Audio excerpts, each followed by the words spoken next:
All right, welcome in. Last call here, WagerTalk.com. I'm Joe Raineri. We've got a loaded slate here today. Welcome back. College football week 0 in full effect. We've got the final week 3 of the NFL preseason games to take a look at. And, of course, plenty of Major League Baseball as well as a couple of races coming up here over the next 2 weeks that involve a whole lot of money and a whole lot of pretty good opportunities to cash a few tickets at the track. And nobody better to help us do just that than Sean Alvarez joining us here from WagerTalk.com. And Sean, you got to love it. I can't believe it. The Travers. It feels like all we've been talking about is Saratoga, by the way, because Belmont decided to embark on a 95-year construction project, which will never get done. So everyone will be at Saratoga for the near future. But the Travers is always one of the biggest events, and it's no different this year because it's really the girl versus the boys in this race here. So talk to us. What are we looking at here at the Travers today at Saratoga? Yeah, it's definitely an exciting time, especially, we always like and point to racing at Saratoga, but you get the $1.3 million Grade 1 Travers Stakes. And like you mentioned, not only are we going to see some horses that sound a little familiar if you were paying attention during the Triple Crown Trail in the Kentucky Derby prep races and whatnot, but like you mentioned, we get the Philly versus the boys. And while there's not a lot of world beaters, that definitely makes for a good betting race. And looking forward to trying to cash some tickets later today. Well, we thought we were going to get Torpedo Anna in the Preakness, right? But Kenny McPeak was like, yeah, no, not so fast. Mystic Dan's in that race. They didn't want anything to do with it. Mystic Dan not in this race here, but a lot of really good 3-year-olds at Saratoga in this race here. So what are the chances that Torpedo Anna gets it done and beats the boys? She definitely got no favors thrown her way with the drawing the rail from on the inside, but she definitely has enough enough quickness from the gate to at least settle into a nice position, not necessarily get shuffled back, but we're definitely going to see how good she is and whether or not she can beat up on these the males like she's done with the fillies, because she's 4 for 4 in her last 4 races.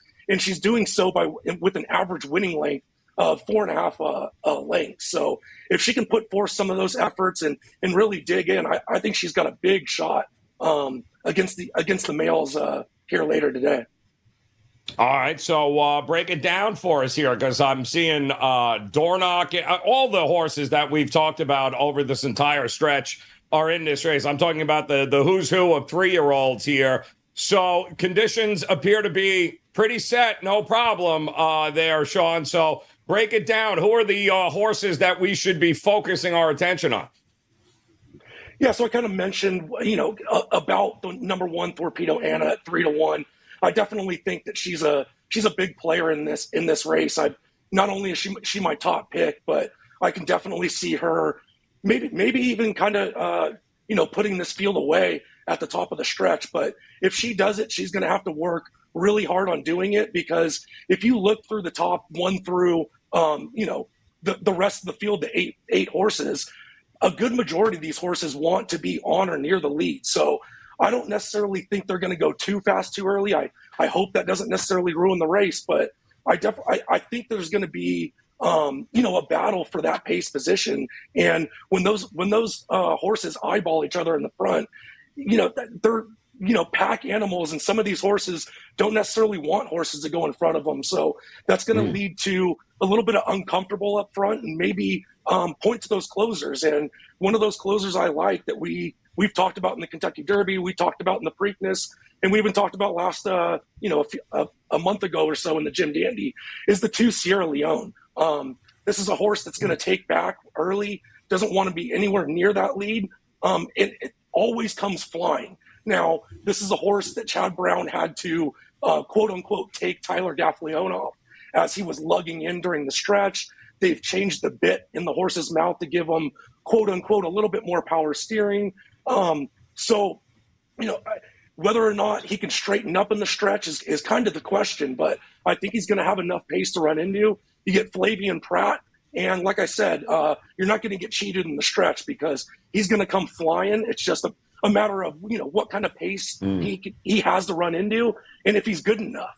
And then, another horse that I think that you kind of want to play more on the defensive side, at least in my opinion, that's going to be up and near the lead is the 7 Dornoch at 5-2. Luis Saez rides. He's a very aggressive jockey, so he should have no problem getting on or at least in touch with the pace. And I really like what he did in the Grade 1 Haskell last month out at Monmouth. They weren't necessarily going fast early. He's going to have to go a little bit faster today. But he was able to not only give up the lead, but he battled back and won by a length and a quarter. So, he's one of those horses that, like I mentioned, when other horses eyeball him, he digs in a little bit, doesn't want to necessarily give up the lead. So in a race like this where I do think that there's going to be a lot of at least presence up front, you want that horse that's got a lot of heart and understands his job, reaches for the wire, and doesn't really want to get past. So those are kind of the horses that I'm keying on. The 1 Torpedo Anna, the 2 Sierra Leone, and the 7 Dornoch 5-2. Yep. What kind of conversation would we be having about Dornoch if he didn't have the 1 post at the Derby? Because this horse is, we'd be having a totally different conversation. I mean, obviously, to Haskell, the horses weren't of the same caliber he's going to face today. But Luis Saez out on the 7 post and fierceness next to him. So there's plenty of speed in this race. I guess the question is it going to be so fast that nobody's going to catch him? What do you think is going to happen? Is this speed win? Is this a wire-to-wire spot? I mean, and we've seen that before. One of them was with Dornoch at the Belmont. Wasn't necessarily going too fast. Wasn't necessarily, getting eyeballed up front. So that's definitely a worry that I have where, the jockeys don't necessarily want to get in a speed duel.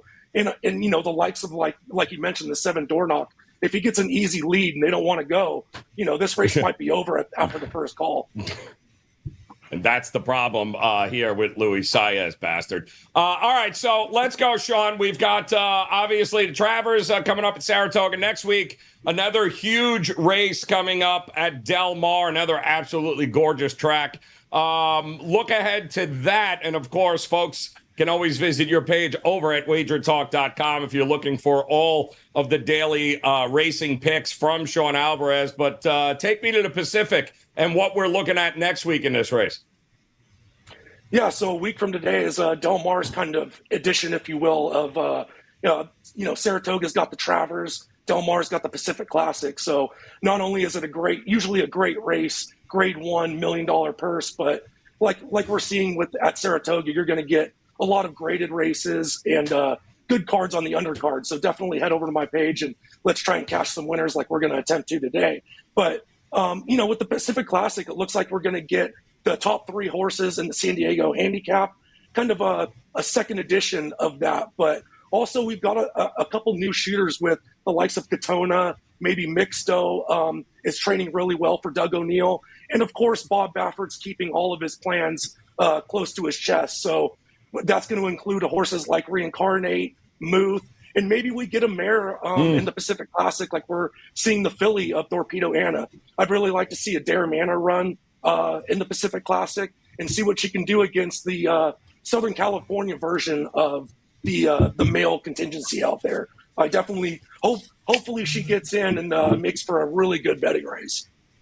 I love it. All right, Sean Alvarez, great day of racing coming up here for us across the board. Visit his page over at WagerTalk.com and grab those picks for the card today at Saratoga. We appreciate it. Sean, always a pleasure here. How many of you are ready for college football week 0?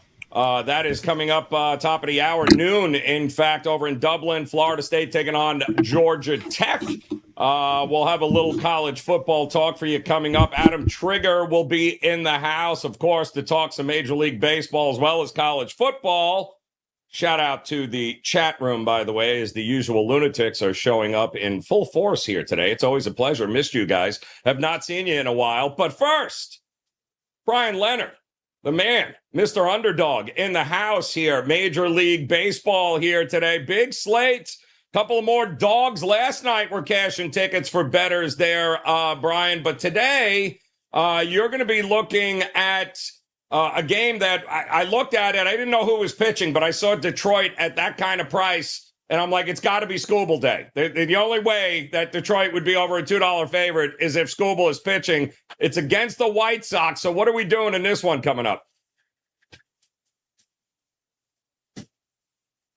Oh, the cat button. Oh, it's the cat button. Oh, no. Oh, he's still. I think the cat's pissed, and he's like, "Absolutely not. Am I letting you talk to anybody?" So we will. We'll get the cat all squared away. Maybe we'll bribe it. Oh, there it is. All right, good. Now we got you. You're good to go. Refresh. I'm sorry about that.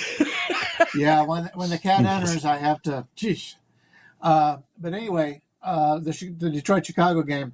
A couple lefties taking them out in this one, and neither team has really had much success against southpaws this year. The Tigers come in with an 88 WRC plus, while the Sox counter with an 83 WRC plus. And that's 12 and 17% worse than the league average. So we could see ourselves having a low-scoring game here. You know, Detroit sending Cy Young favorite Tarek Skubal to the hill, as you mentioned, and he's got a 2.49 ERA, 0.93 WHIP. His advanced stat numbers are simply amazing. He's in the 70th percentile or better in every category except extension. Now, extension is how close you are to home plate when you let go of the ball. So the shorter pitchers, for the most part, won't have it. Taller pitchers will, and he can't do much about that. But that includes 4 categories he's in, where he's in the 90th percentile or better: expected ERA, fastball velocity, whiff percentage, and strikeout rate. You know, on the road, he's got a 2.74 ERA, 0.97 WHIP. Detroit's known to have a pitcher's park, but he's been very good on the road as well. In 9 of his last 10 outings, he's had quality starts. So this is very similar to what we talked about on the show yesterday with the Atlanta pitcher, and he's been very consistent all season long. The White Sox counter with young Kai Bush, who's making his 4th start since the call-up. And one of the things I look for, and I've done it for years and had a lot of success, is looking for lefties who are new to the league, as teams don't see southpaws very often and they don't know much about them. And there's usually some betting value in that regard at the highest level when a lefty is in there for his first few starts until he proves that he is deserving to be in the league. And I think he is. He's pitched very well. In fact, his 2 starts on the road, he's got a 3.60 ERA, 1.40 WHIP, a little high there. But in his last 2 starts, he faced the Yankees and the Astros, 2 of the best and hottest offenses in baseball. He allowed a total of 3 earned runs in 10.2 innings of work. He should find some success here, stepping down to class against the Tigers' bats. I'm playing this game under, and I'm also taking a little bit of a shot on the White Sox here. This line should not be this high. Detroit's a good team, but they're not a playoff caliber team. And you've got a starting pitcher that everybody wants to jump on this starting pitcher and ignore Chicago. And the line's coming down in a couple places. A couple of smart books are showing action on the White Sox in this game. So it would not surprise me if you were to take a shot, long shot, on the White Sox to get this victory. Yeah, well, Tigers not great against lefties, and neither is Riley Green. So if Riley Green can't hit a lefty, then the chances of Detroit doing a lot of damage, Brian, probably not all that great. So I am with you there 100%. Did open up at 8. It is down to 7.5, but I'm kind of with you here. Why not take a shot? And plus, we know Adam Trigger is coming up, so nobody loves a quality White Sox play like Adam Trigger. So we'll get to his thoughts on this one. The next game up for you, though, Brian, interesting. Dan I can still hear the tears in my ear from the ass whooping that the Phillies took last night from Michael Wacha and the Royals, but they do get another shot at them today. Brady Singer on the mound for the Royals. Rangers Suarez back on the hill for the Phillies. Did they peak too soon, Bryan Leonard? I mean, it's one of the fears that I have had. I mean, they had such an amazing schedule and start to the season. There had to be regression, but are we worried about them still again today on the road to Kauffman? You know, it's interesting. There's an article out there, and I'll talk about this in a minute, that kind of enlightens us on the Philadelphia offense. So we'll get to that in a second. Lefty Ranger Suarez, as you mentioned, returns from the IL tonight to take on the Royals, Red Hot Royals team, actually. And he's been a major surprise this season with an outstanding 2.87 ERA, 1.06 whip. He's an extreme ground ball pitcher, ranking in the 91st percentile, but his control has really improved this year. His walk rate is in the 86th percentile and a barrel rate in the 89th percentile. And that's why he's been so good. Being able to keep batters off balance and off the bases has been a skill he really didn't have in his previous 6 seasons, but he has it this year. We'll see if it continues after missing the last 5 weeks or so here. But he's got a 2.87 ERA on the road to go with a 1.01 whip, which is pretty good. The way he's pitched in a good hitting ballpark in Philadelphia has been pretty impressive, but he's carried that on to the road as well. I talked about not pitching in 5 weeks. That could be a concern here as he may be on a pitch limit. But if you take a look at the bullpen for Philadelphia, they've only had one of their last 5 guys who usually use in the game pitch in the last 2 days. So everybody's fresh in the bullpen. So even if he is on a pitch count here, I think they'll have a very good return from that bullpen. Brady Singer takes the hill for the Royals. He's got a 3.18 ERA, 1.21 whip on the season. And while his advanced numbers show he's pitching above his head, he still has the ability to silence this struggling Phillies offense. As I mentioned earlier, there was a recent article posted about how the opposition has attacked this potent team. Over the last month, or going back to the All-Star break, opponents have featured off-speed and breaking pitches against this lineup while keeping the fastballs to a minimum.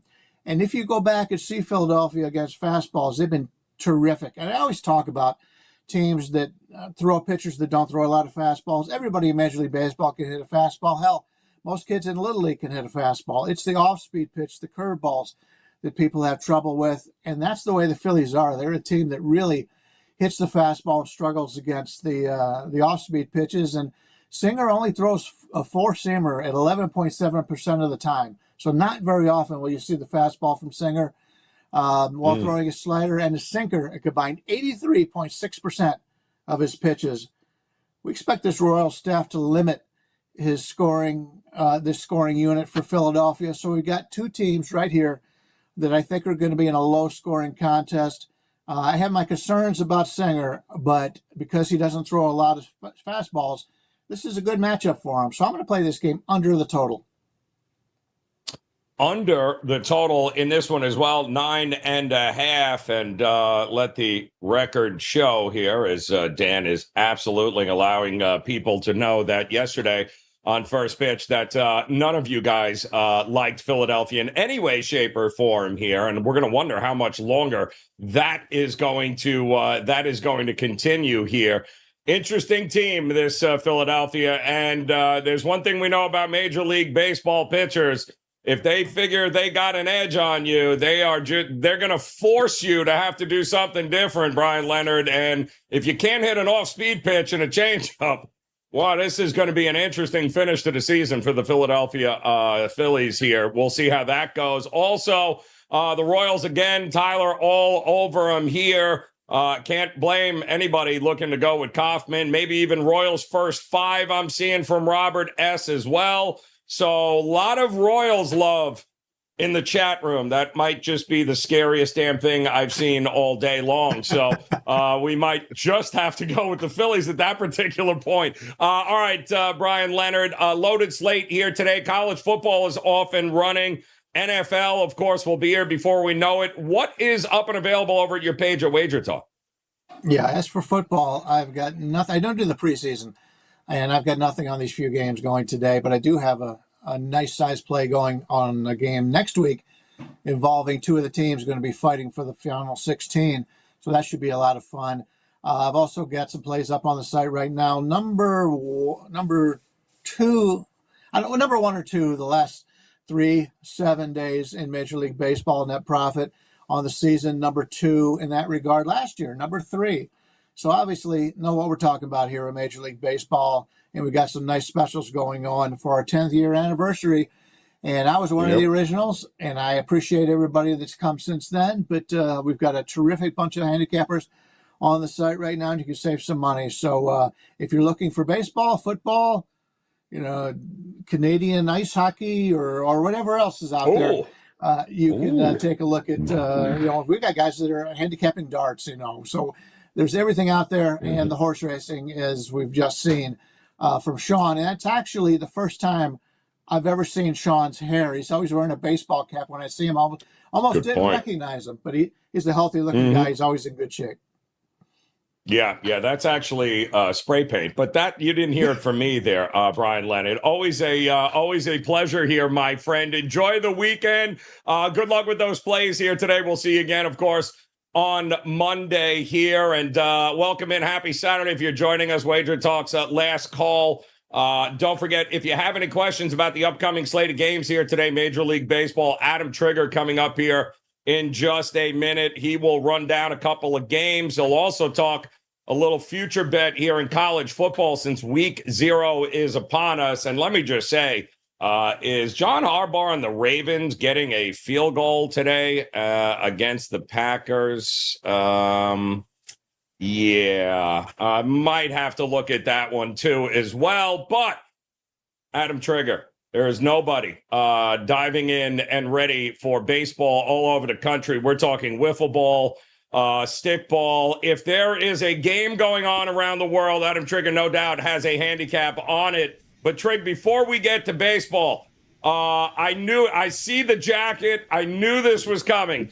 At some point, we got to talk Syracuse football. So why don't we start it right off there for week 0 here as we're getting ready for kickoff at the top of the hour in Dublin. But talk to me about Syracuse football this season. What are we looking at?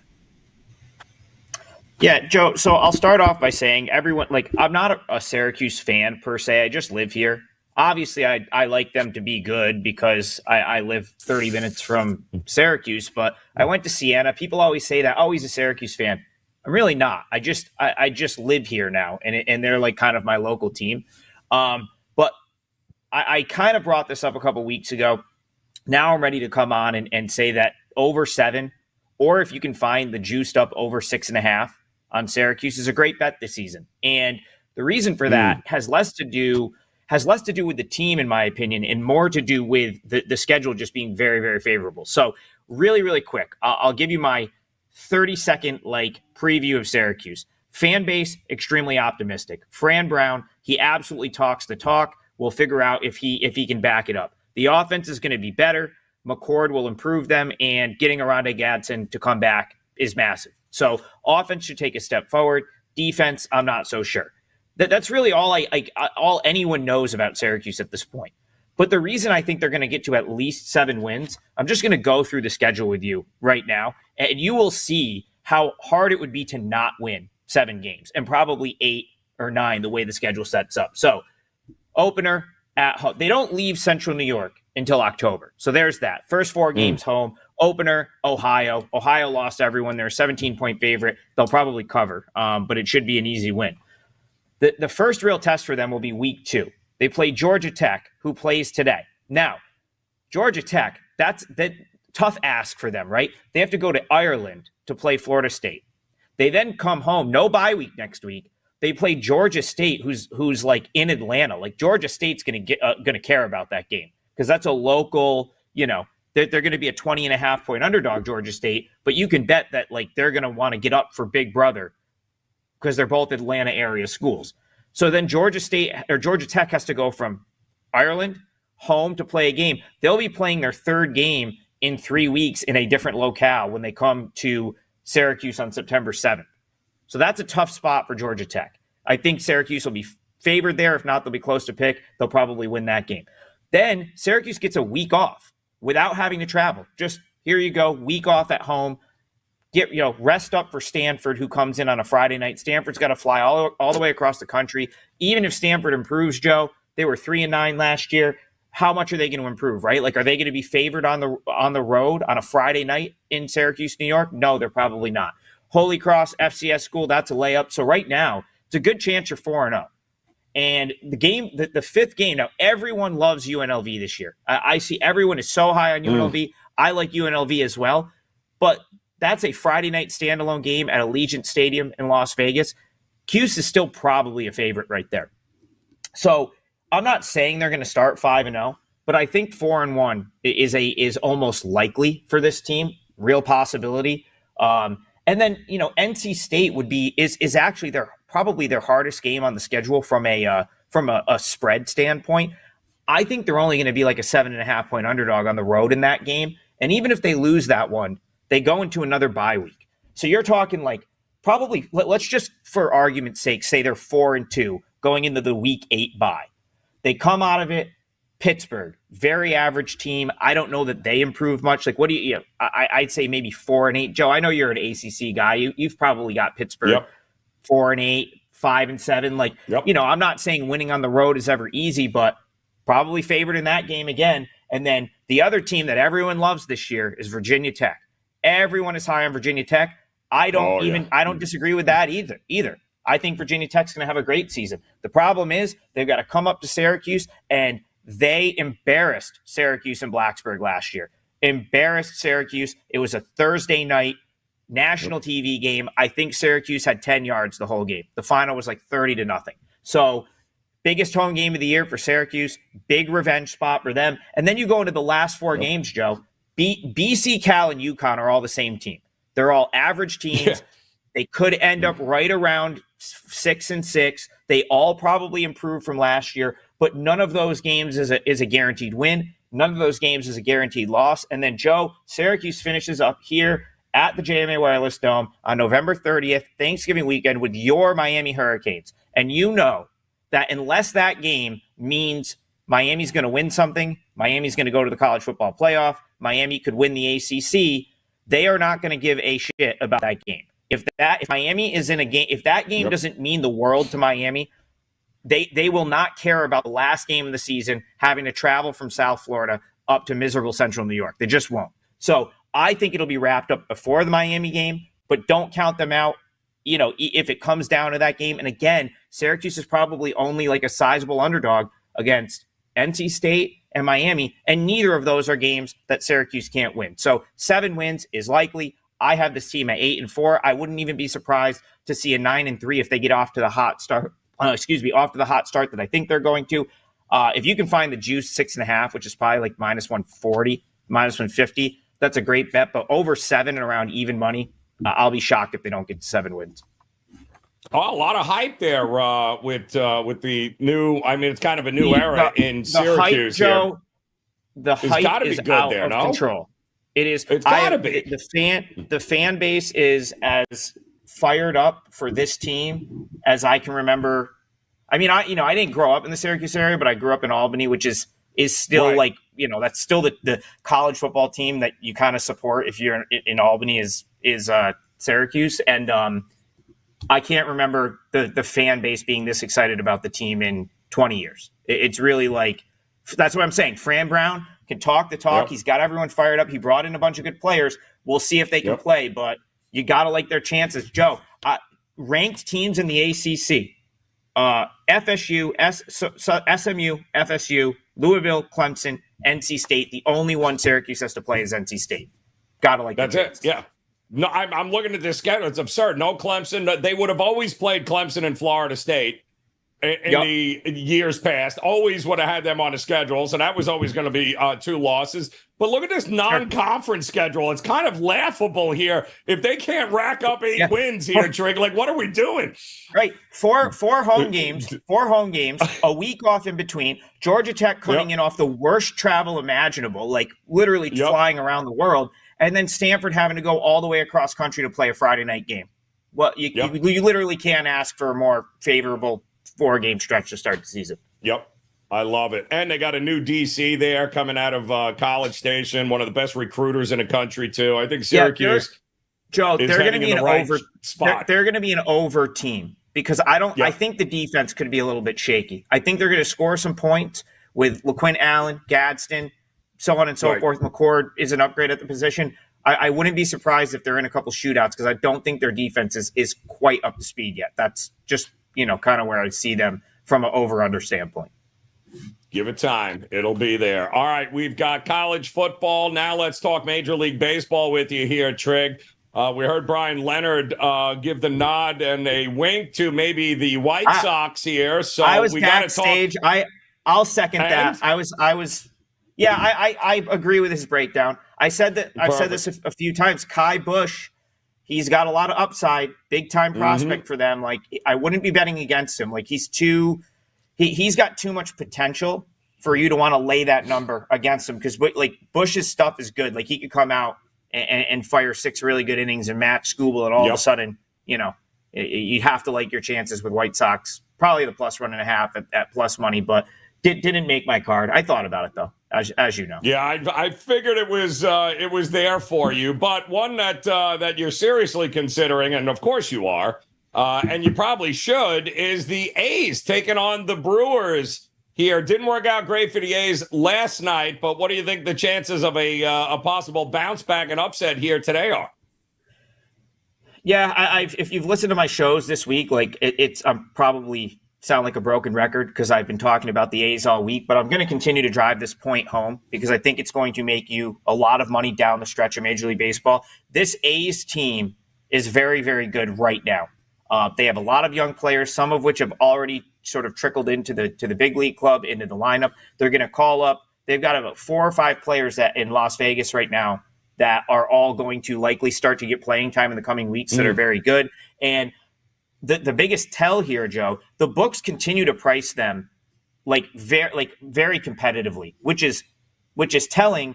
It's not great if you're trying to bet on them because, like, again, you've got the Brewers here who are a playoff team, and you can't even get the +1.5 at a playable number at home when the Brewers are clear favorites. That tells me the books are pricing this accordingly. But, like, the last 2 nights, I still was able to get plus money on the A's. I won with them on Thursday. I lost with them yesterday. Still net a profit there. And that's probably what's going to happen if you just bet this A's team on a semi-regular basis the rest of the way. Now, the downfall for the A's is starting pitching. That's where it's going to be difficult to bet the A's. That's why I haven't bet the A's yet here. I'm just not that high on Boyle. But what you can do is bet the A's live. So their bullpen right now is loaded. Mason Miller is the best reliever in the entire game of baseball on any team. There's not a better relief pitcher right now in Major League Baseball than Mason Miller. I mean, there's ones that are close, but I think you can make the argument that he's the best. Grant Holman recently called up. He's been he's probably been the best reliever at AAA all season. Now he's up. He's been great in his couple outings since being called up. They're now going with JT Ginn out of the bullpen. He's a former second rounder for the Mets. He was starting games in Las Vegas, but it looks like they're going to use him in a relief role, at least for now. So in this type of game, because I don't really fully trust Boyle, I would probably just, if I could have gotten the +1.5 at, let's say, -125, I would have put it on my client card. I would have bet it. At -150, yes, you can go +1. I'm still thinking of that, kind of giving that some thought. But I think the better way to bet this is to see how the first couple innings play out.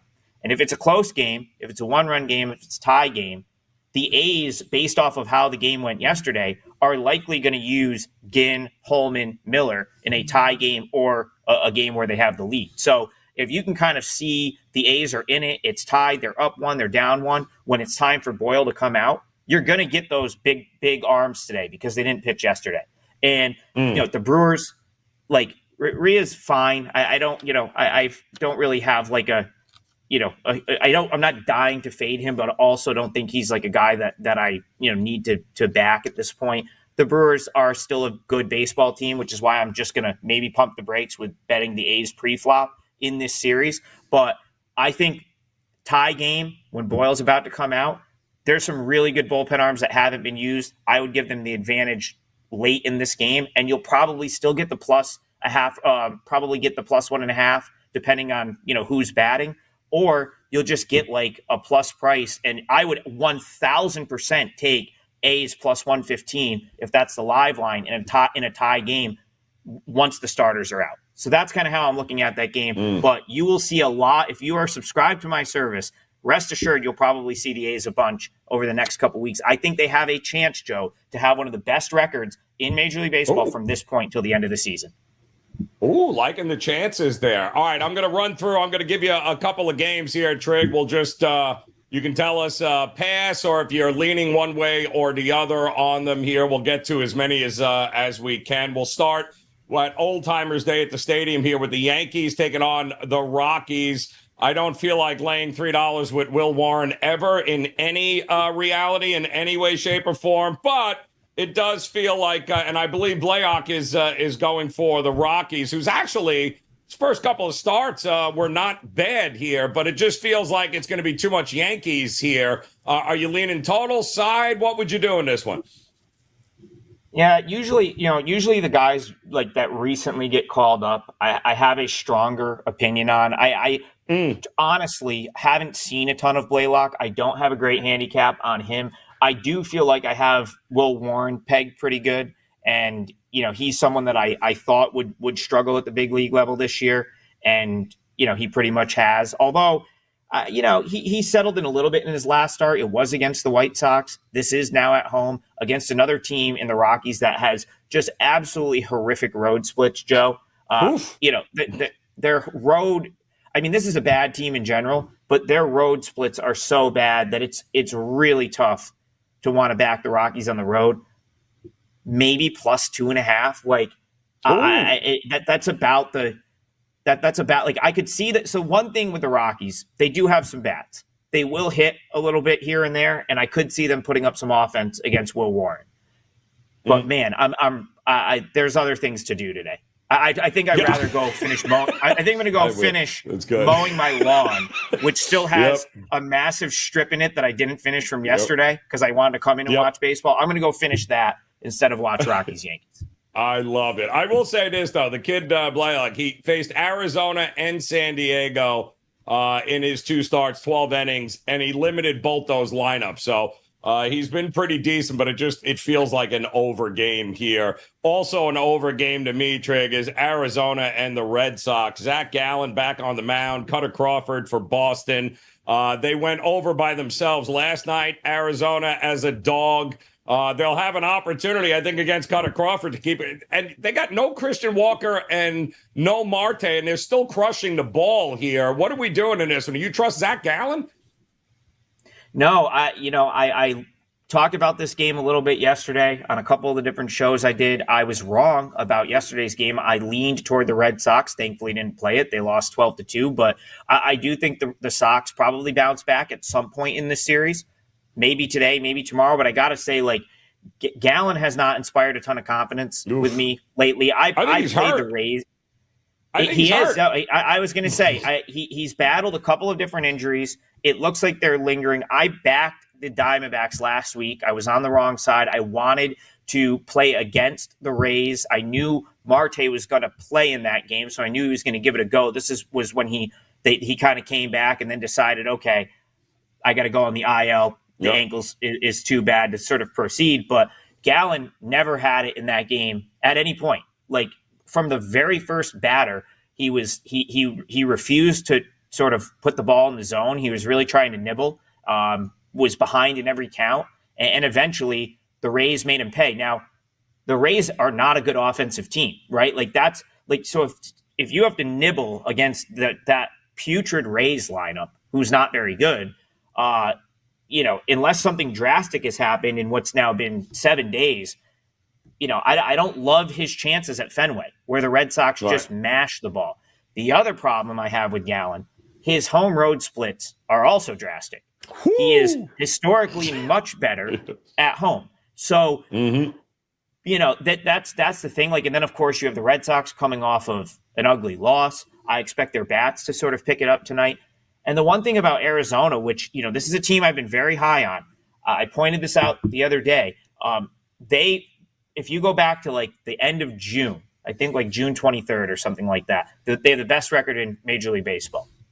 But they're now without a top 15 position player, in my opinion. Ketel Marte, I would have him in the top 10, 15 all-around players, 900 plus OPS, guy's an absolute stud. You take him out of the lineup. Like, the way they're priced right here, they should be a bigger underdog at Fenway than plus 103 or whatever they are in this game, right? Like, And wherever it's priced, they should be a bigger underdog, in my opinion. I think you got to start to sell Arizona right now. They have a bullpen that doesn't really have established roles. There's a lot of good arms down there, but they can't really figure out who's in the 7th inning, who's in the 8th inning.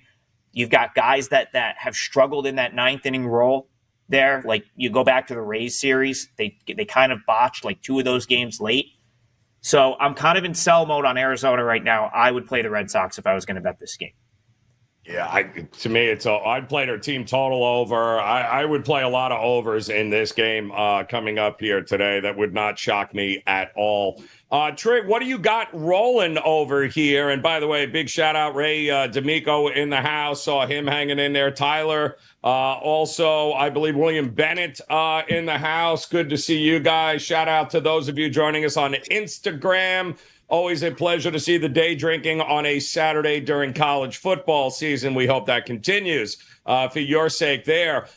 Trig, before I get you out of here, one quick game of note, because this team they need a win desperately, and I think they get it today. What about the Guardians and the Rangers? 8-2 in lively starts. It was not good last night. They're just, after the All-Star break, it hasn't been good to the Guardians. The Twins are on their tail. But really, am I going to trust Gray? Like, no, I think the dude's running out of steam here. Is the Guardians the play at a small price?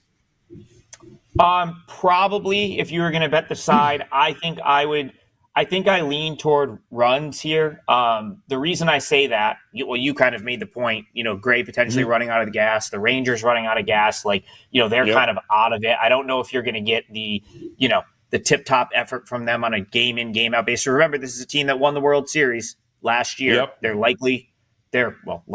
not going to the playoffs this year. So I think you're going to see sketchy effort from them on a day-to-day basis as we get into the, sort of the final few weeks of the regular season, play out the string time for the Rays. As far as the Guardians are concerned, though, Ben Lively's a guy that I've watched probably just as much as any other pitcher in the majors over the last 5 seasons, mostly because 3 of those seasons he was in Korea. So I watched a lot of him when he was with Samsung Lions, and he's a guy that I've only sort of looked to oppose later in the season.